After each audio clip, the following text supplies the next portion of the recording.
मेरे साथ पढ़िए 7 आयत, चले let's read verse 7 together 1 2 and 3 loudly.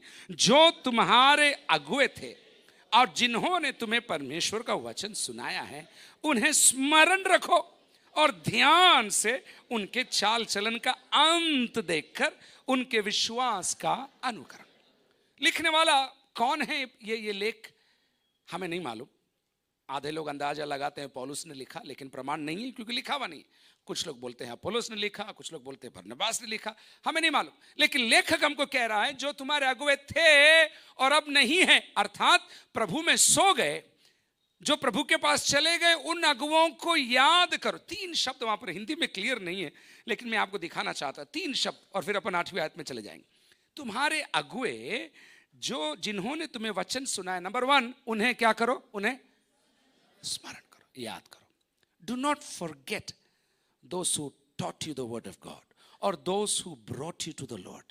प्रभु में आपको लाने वालों को भूलना मत, प्रभु में आपको वचन सिखाने वालों को भूलना मत। कभी कभी अपने थोड़े पंख लग जाते हैं, उसके बाद अपन को लगता है हम भी उकाब है, हम किसी से कम नहीं, और हम भूल जाते हैं। लेकिन यहाँ लिखा है तुम्हारे अगुए जिन्होंने तुम्हें वचन सिखाया। शायद एक ट्रैक्ट दिया होगा, शायद गिडियन का बाइबल दिया होगा, शायद आपके पुराने स्कूटर में बैठकर आपको कहीं दुआ के लिए लेकर गए होंगे, कहीं प्रार्थना और छुटकारे की मीटिंग में वो आपको लेकर गए होंगे। आज नहीं है तो भी यहाँ लिखा है क्या करना? उनको, जोर से बोलिए, उनको याद करना है, स्मरण कर। लेकिन सेकेंड वर्ड वहां लिखा है और ध्यान से उनके चाल चलन का अंत देखना। हिंदी में अपन इतना बड़ा सेंटेंस लेना पड़ेगा। Not just remember, but observe their end। कैसे उनका जीवन का अंत हुआ, वेरी क्रूशियल। सुनना ध्यान से। दौड़ में दौड़ते सब हैं, शुरू रेडी 1 2 3 बूम, दौड़ते सब हैं, लेकिन इनाम सबको नहीं मिलता है। मेरे साथ बोलिए, दौड़ते सब हैं, बोलिए, लेकिन इनाम सबको नहीं मिलता है। इसलिए यहां लिखा है, लिखने वाला कह रहा है याद करना, क्योंकि कुछ सेवकों का, सेविकाओं का तुम्हें जो प्रभु में लेकर आए, दुख की बात है, मुझे आप गवाह हैं, आपको प्रभु में लोग लेकर आए और वो आज प्रभु में नहीं है। ये भी सच्चाई है, प्रभु में नहीं है। इसलिए आपको याद करना है, लेकिन उनके जीवन के अंत को देखना, उनका एंडिंग कैसा था, तब आपको मालूम पड़ेगा उनका जीवन शैली कैसी थी।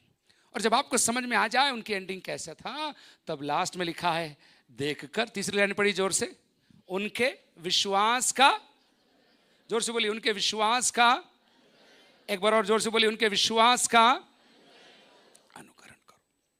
नंबर 1 रिमेंबर, इंग्लिश में बोलिए remember. Number 2 observe. Number 3 follow. बोलो, याद करना है, ध्यान से देखना है।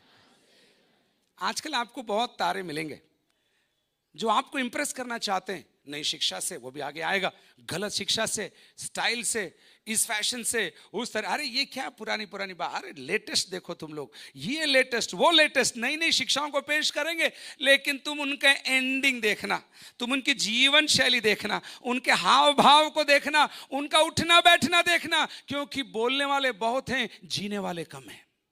और प्रभु की कलीसिया में भी दुख की बात यह है, आपको बड़ी बड़ी बातें बोलने वाले बहुत मिलेंगे, लेकिन उनके जीवन को देखना। और जब जीवन को देख लो, और अगर जीवन सही है, तो फिर क्या करना? उन्हीं के समान अनुकरण करना।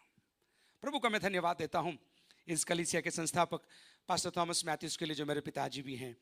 इस सप्ताह उनके प्रभु के पास चले जाने के 19 साल पूरे हो जाएंगे। 19 लंबे साल।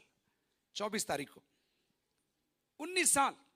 मैं विश्वास में जब सोच रहा था, प्रभु 19 साल किसे कहते हैं, लेकिन हमें याद करना है। और भी लोग हैं जो इस कलीसिया में हैं, जिनके जीवन को याद करके, उनके अंत को देखकर फिर क्या करना है?